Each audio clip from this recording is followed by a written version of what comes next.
拄则咱听到就是总统蔡英文上新的讲法，继续要来关心连假这几天，若是赛车经过苏花改东澳磅空的民众，可能拢会注意到磅空内底广播已经无共款。本来广播是查某声，为车十起变做囡仔声，提醒民众都要特别注意赛车的安全，互大家会当斟酌听。负责管理的公路总局第4区永和工程处，几个礼拜前趁一个幼稚园的囡仔来参观的机会，请大班的囡仔来斗录，嘛希望会当互赛车的民众拢注意。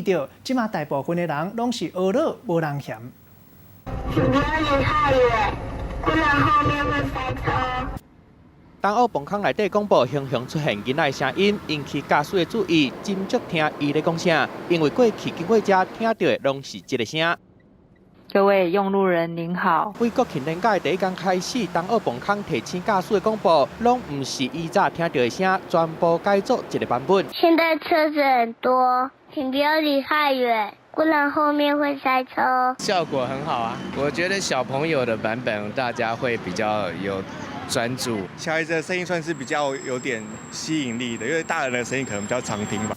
惊过去大人版的听了惯势啊，驾驶就较袂去注意甲听，所以公路总局第4区永和工程处想办法，头一届用囡仔版的磅空广播，东澳磅空全长超3.4公里，是目前苏花改上长的磅空。若是民众的反应真好，明年要通车的苏花改新磅空，卖继续用。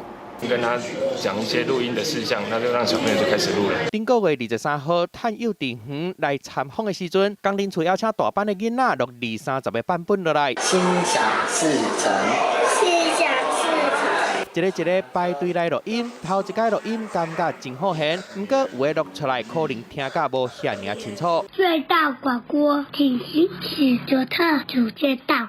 考虑到一部分的囡仔讲话超龄呆，第4区永和工程处尾也选6个到10个较清楚的版本出来，希望会当提醒民众赛车爱注意安全。